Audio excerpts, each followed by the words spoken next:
आज एक सुंदर विषयवस्तु रही कि एही पवित्र श्रावण मासरे आमे एपरी जगार पांचटी पवित्र दीप लगाइबा बा केउ जगार लगाइबा जहाद्वारा कि आमर जेते भी सबु समस्या थिबो फाइनान्शियली समस्या ताहा भी थिबो ताहा सबु दूर होइजिबो। जदि आपण आपणकर रोजगार को बढ़ाइबा पई चाहुछंती किंबा आपण धनर समस्या को भोग करूछंती, आपणकर आर्थिक समस्या लागि रहुछि, आपण रोजगार कले ताहा आपणଙ୍କୁ नियंट पड़ुअछि, आपणकर आकस्मिक व्यय देखा जाउछि, एही सबु समस्या को जदि आपण भोग करूछंती ताहेले आपण एही श्रावण मासर कौनसी भी दिन किंबा आपण एही श्रावण मासर कौनसी एक सोमवार दिन गोटे छोटिया उपाय आपण माननकु कहिबी जहाकू आपण एही दिन माननकरे करिवार अछि। खास करी एही श्रावण मासर कौनसी भी दिन रे आपणଙ୍କୁ एही उपाय गुड़िक करिवार अछि एवं एही उपायटी गोटे छोटिया ग्रंथरु उद्धृत करा जाइछि। उपायटी पांचटी दीपर प्रतिकार आमे करिबा बहुत चमत्कारी उपाय एहा अटे। सेथिपई आपण भिडियोटी को शेष पर्यंत निश्चय देखंतु एवं भक्तिर सहकारे कमेंट बॉक्स रे ओम नमः शिवाय हर हर महादेव अवश्य लिखंतु। बंधुगण, वर्तमान चलीछि पवित्र श्रावण मास। एही श्रावण मासरे घरे एही पांचटी दीप आपण एही सबु जगार जळाई दियंतु। संपूर्ण वर्षरे आपणଙ୍କୁ धनर अभाव केबे हेबो नाही। घर को बहुत अधिक मात्रा रे धनर आगमन हेबो। भगवान शंकरଙ୍କୁ एही श्रावण मासटी बहुत अधिक प्रिय अटे। जदि आपण एही मासरे घरे एही पांचटी दीप को आपण जळाई दियंती तेबे पूरा वर्ष आपणଙ୍କର धनजनित समस्या रे सम्मुखीन हेबा पई आपणଙ୍କୁ पड़िबो नाही। आपणଙ୍କ जीवन रे खूब सुख समृद्धि आपणଙ୍କର आसीबाकू लागिबो एवं भगवान शंकरଙ୍କର कृपा आपणଙ୍କ उपरे सदा सर्वदा लागि रहिबो। एही दिन रे किंबा एही मासरे आपण किछि करंतु अबा न करंतु किंतु एही जगारे एही पांचटी दीप को निश्चय रूप रे आपण जळाई दियंतु। आपणଙ୍କର फायदा पई एही वीडियो को निश्चय आपण शेष पर्यंत देखंतु। प्रत्येक ओषा व्रत अनुष्ठान पूजा पाठ जेते सबु आमे करूअछे सबुथिरे दीपर महत्व रहिअछि। दीप प्रज्वलनर मध्य विधि सबु रहिअछि।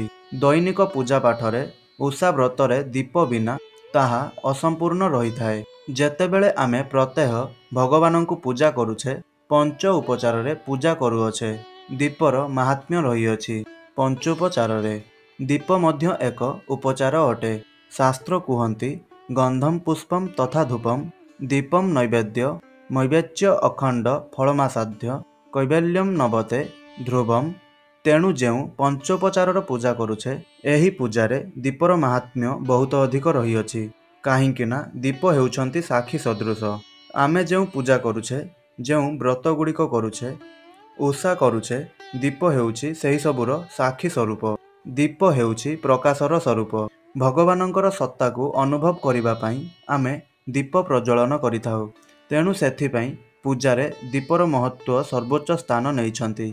श्रावण मास होइतिबा कारणरू आपणଙ୍କୁ गोटिए बहुत भल उपचार कहिबी उपाय कहिबी। आपणଙ୍କର जेमितिका फाइनान्शियल प्रॉब्लम थाउना काहींकी ताहा सबु आपणଙ୍କର निश्चय रूप रे दूर होइजिबो।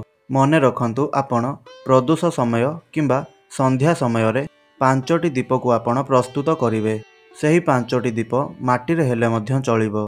नचेत आपण कला बिरी को कुटी ताहाकू अटा भली पाउडर बनाई देवे।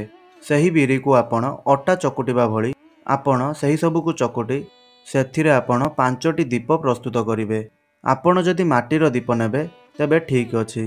ताहा ठारू आहुरी अधिक भल हेबो जदि आपण बिरी को पाउडर करी सही पाउडर को अठा भली पानी देई आपण ताहाकू चकोटी सेथिरे जदि आपण पांचटी दीप को प्रस्तुत करूछंती तेबे ताहा आपणक पई बहुत बढ़िया हेबो।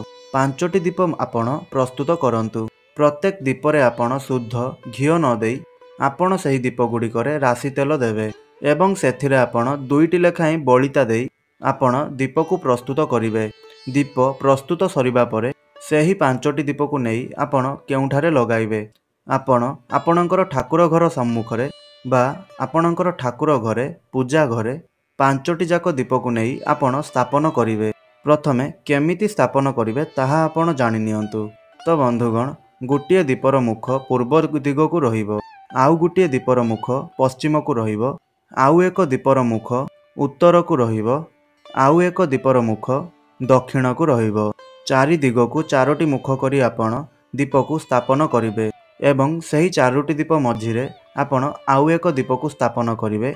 मने रखंतु बंधुगण, जेतेबेले आपण सही दीप गुडी को प्रज्वलन करिवे ताहा पूर्वरु सही पांचटी जाक दीप को आपण तळे न रखी ताकू गोटे आसन उपरे रखिवे। काहींकि ना पूजारे व्यवहार कर जाउथिबा दीप ताकू तळे रखा जाए नाही एवं ताकू तळे रखी प्रज्वलन मध्य करा जाए नाही। शास्त्र कहे जेउ व्यक्ति माने भूमि उपरे साक्षात दीप को स्थापन करि देइथांती सेमाने 7 जन्म पर्यंत अंधत्व को ग्रहण करि नै थांती। तेबे आपण दीप प्रज्वलन करिबा पूर्वरु सही पांचटी जाक दीप को आपण कौनसी एक आसन उपरे रखिवे। सही दीप गुडी को आपण नेई आसन उपरे स्थापन करि सारिबा परे प्रत्येक दीपरे आपण गोटे फूल थिबा लवंग, गोटे गुजराती एवं अल्प टिके टिके केसर प्रत्येक दीपरे गोटे लवंग, गोटे गुजराती एवं अल्प टिके टिके केसर नहीं सही दीप मानकरे देइदेवे बा सही दीप मानक उपरे पकाई देवे। ताहापरे आपण सही दीप गुडी को प्रज्वलन करिवे।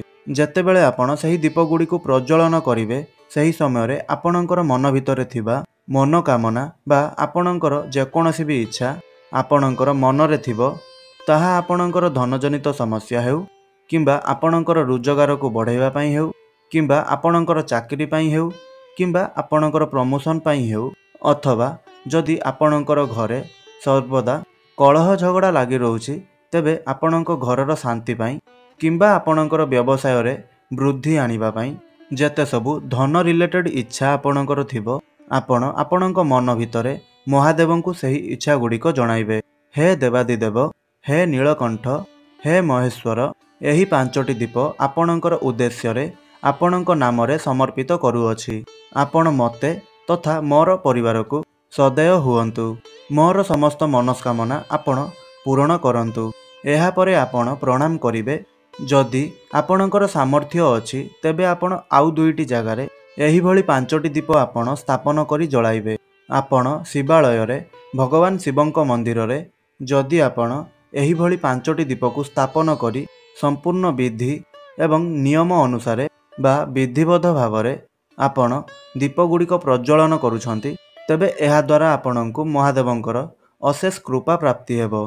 ठीक सही परी जदि आपण अस्वस्थ वृक्ष मूल एहीपरी भावरे पांचटी दीप आपण प्रज्वलन करी अस्वस्थ वृक्ष मूल जलाई देवे तेबे एही कार्यटी करिबा द्वारा मध्य आपणଙ୍କୁ बहुत पुण्यफल प्राप्ति हेबो।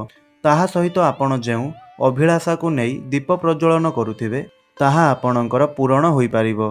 आपण निश्चय भावरे चेष्टा करंतु 3टी स्थान रे 5-5टी दीप को नहीं जालिबा पई जदि आपणଙ୍କ पक्षे संभव हुए नचेत आपण एथि मध्यरु जेकोनोसी गुटिए स्थान रे मध्य जाली पारिबे।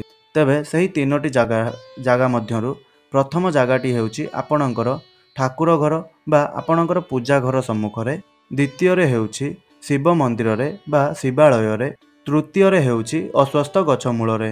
जदि आपण एही 3टी जगार 5-5टी दीप नहीं एही श्रावण मासर कौनसी भी दिन रे किंबा एही श्रावण मासर कौनसी भी गोटे सोमवार रे आपण नहीं एही 3टी जगार 5टी दीप जाली देउछंती तेबे आपणଙ୍କର जेमितिका धनजनित समस्या सबु थाउना काहीकि ताहा आपणଙ୍କର दूर होई पारिबो। आपण निश्चिंत एही उपाय को एही श्रावण मासरे करंतु।